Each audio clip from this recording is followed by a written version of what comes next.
Today, we're going to figure out if the most expensive wild turkey to be released ever is any good. Ever.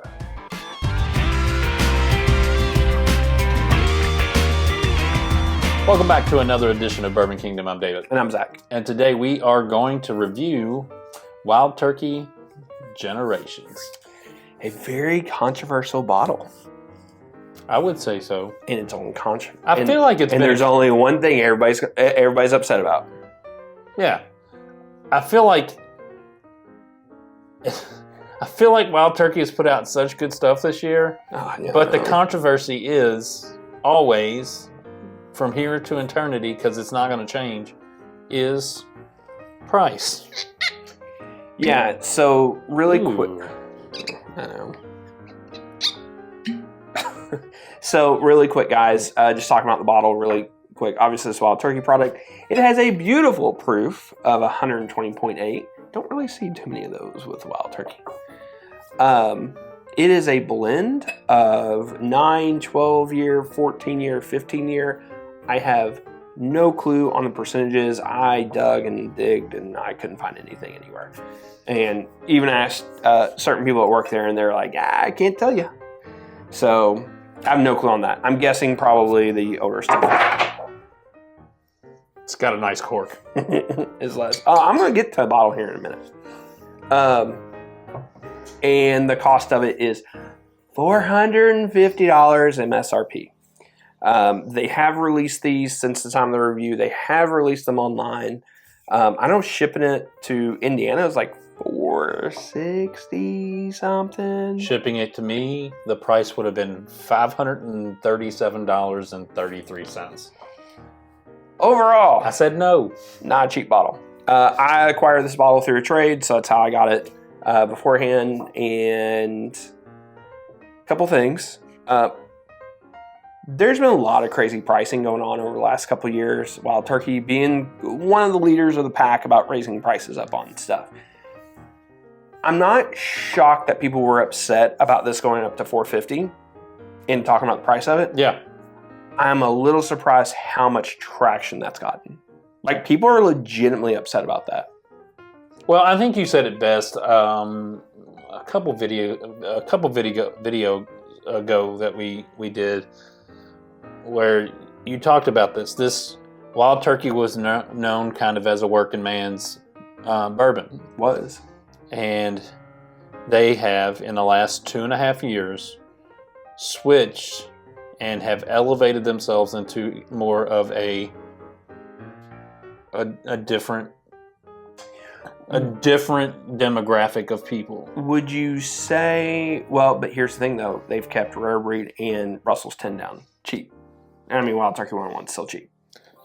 And again, I guess if they look at that and they go, we give you your everyday bourbon. Well, except they took Russell's Reserve single barrels and raised the heck out of those prices. It's hard. I get what you're going with. Yeah. I totally agree. And by the way, whenever we're talking about Wild Turkey doing this, I don't think it's actually people at Wild Turkey. I believe it's Campari. Because you look at what they've done with like other companies such as, what is it, Kentucky Owl or whatever. Yeah. Like they've just taken some companies, just put them through the dirt. So anyway, so that's one thing about the price of it. And I'm going to throw this out here. Fine. If we have to spend a lot of money to get a bottle to review for content, that's one thing. You take this bottle here. Love the shape of a Master's Keep bottle. But no turkey, no custom cork, no box. So it's a cheaper version of a Master's Keep bottle all around with no box. Yeah. And it's $150 more. Yes. They kind of, yes, I understand the whiskey inside of it, you would argue, is older, that costs more. I get all of that. $150 more? Don't know about that one. Well, I mean, Heaven Hill just put out William Heaven Hill 17, and it was the same price as William Heaven Hill 15. Yeah. You could argue that's 2 years. They could have charged. Oh, I thought it was going to be a $325, $340 bottle. I thought it was too. As a matter of fact, the guy I was in line with, we were both talking. He was like, "What do you think it's going to be?" I was like, "Dude, I'm I'm thinking 320 to 340, and you came out because you were in line ahead of me, and you said, I said, how much was it? I had to be in front of him to guarantee that I'd get it. And you said $291. I was like, yeah, that's awesome. Yeah, after taxes. So it was a $275 bottle. Yeah, whatever. And then taxes, whatever.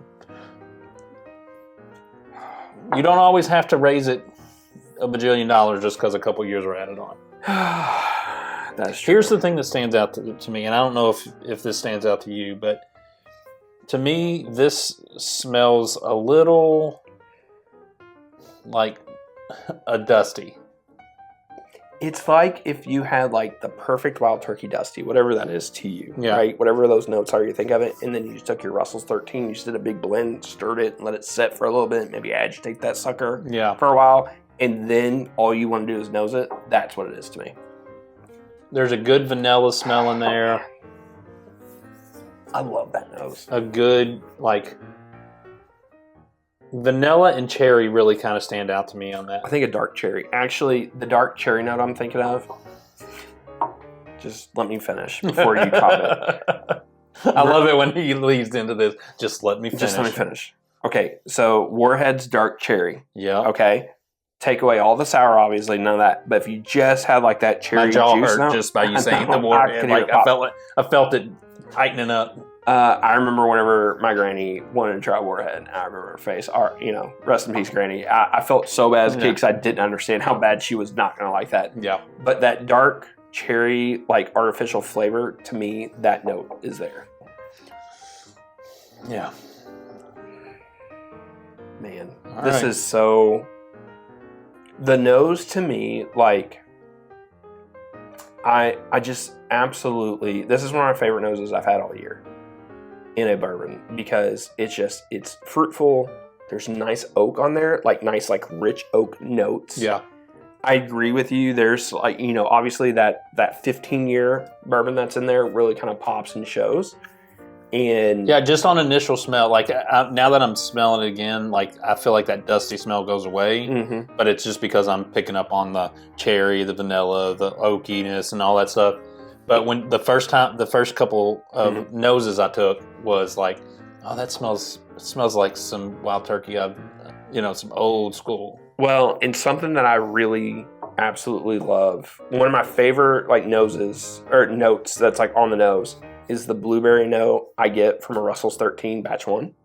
And there's that in there. And I just love and adore that note. Yeah. With that, you just have a lot more of like your traditional like vanillas, caramels, that on the back burner side of it.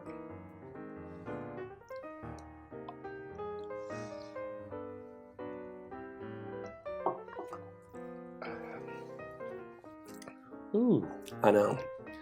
it's creamy. I don't know what other way to say that. That's just like Sweet. like Has such a beautiful long finish too. So butterscotch, I think really pops on the palate. Like a candy butterscotch. I think an orange, cherry, a little bit of honey. mm-hmm. I think Those are all things that just kind of blend really well together. I think like a vanilla ice cream notes there. Yeah. This, I hate this bourbon because of the price, and I hate how much I really enjoy this. Now, with that being said, big Wild Turkey fan over here. So, with being a big Wild Turkey fan over here, I look for certain things in Wild Turkey that just stand out to me, and there's a lot of those playing into the factor of this right now. Yeah.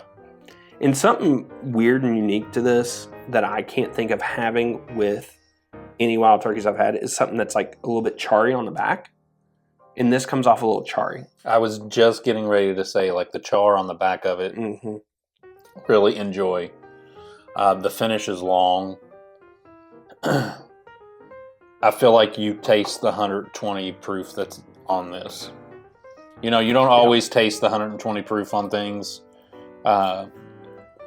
If I had to guess, if I would have drank this without knowing what the proof is on this, I would have assumed that this was more close to 130 proof. Yeah, I agree. I think it. Yeah, I agree with that. I think a lot of that too. And not in a. I'm not saying that in a bad way at all. It's just, it has a staying power and a spice to it that really. I agree with that. that. Kind of makes you think it's a higher proof than it is. There's a really nice baking spice, oak spice, barrel spice to it on the back end of the palate and going into the finish. Man, I just think like as a wild turkey product, it's just there's so much just standard wild turkey in it, but at the same time, it's like more enriched and more developed. And it tells such a great story. Mm-hmm. Like and I don't know why I always think this going back to wild turkey, probably because of 2 Master Keeps ago, the Unforgotten or Unforgiven, whatever. Yeah. How much I dislike that because I just felt like it was just all over the place and just didn't tell a good story. Yeah. And this, it just from nose to finish, it just crushes it for me. So here, I don't know what to say or do because I think this is really, really great. I really do. I don't even want to give my opinion. I think it's like a really great bottle. It's just so stupidly overpriced, and that's the whole thing. So, if we're talking quality of this blend and of the bourbon in there, like. It's like an 8. Like, it's solid. Like, it's so good. And then you factor in that price, and that $450 just crushes. I mean, I'm good. And by the way, there's 5,000 bottles of this, and it is going to be limited through certain states. So I think there's only like 5 to 10 states it's supposed to be dropped in. Yeah. So there's not a lot. With all that being said, like, I know we're talking MSRP, and most of us aren't going to see it at that, but I'm just like, I don't have a bottle. I'm looking at a whole bunch of them right now that I can think of that I spent more than $450 MSRP on. No. Back here looking. No. Like, it's just, it's wild. Like, this might be the most expensive bottle I've bought MSRP. I can't remember that Heaven Hill 27 year back there. That was pretty expensive. I bet it wasn't $450. I don't think so either. I think it was like $300 something. Yeah. But I think this is the most expensive bottle I've bought MSRP. And what's weird is, as much as I dislike that, I don't regret it because this is so freaking good. It's ridiculous. It just is. I'm just mad at it because I want it. But did you try it the other day at Heaven Hill? No. So is this your first time trying it? I purposely did not try this because I wanted my honest reaction. Yeah. In this thing. This has it just has everything that you want in a bourbon. It's got a long finish. Honestly, it's got a great sweetness to the palate that is so welcoming. The nose is great. Like you just get all this stuff in it that is wonderful. And the only thing not to like about this is its price point.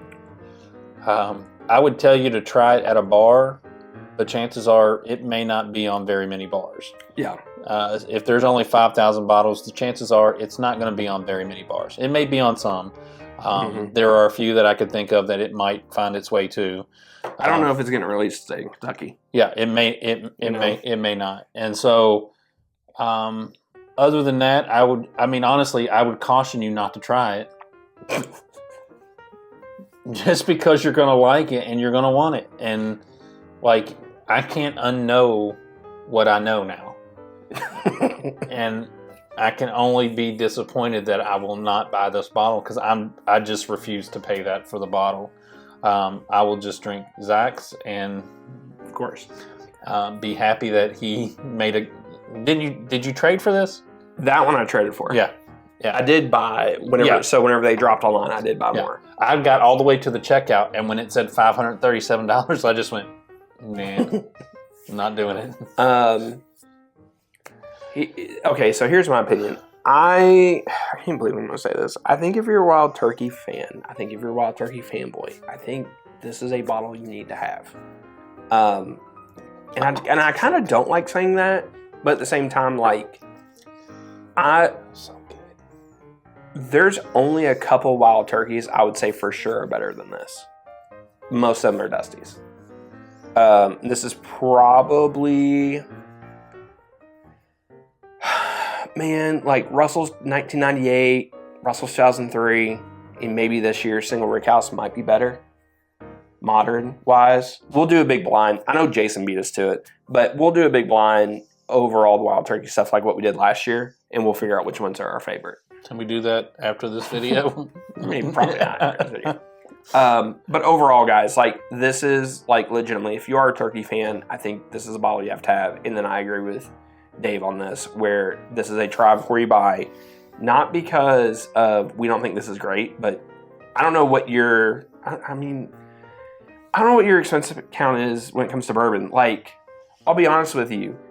If it's coming down to this or buying, like, a whole bunch of single barrels from, like, some of your favorite stores or whatever else, yeah, you might get more quantity of whiskey. I'm not sure you're gonna get better quality. Obviously, I won't know because I won't be able to try them. And I get it's a gamble to you because you would have to try it, right? Or you probably won't be able to try it before you buy it.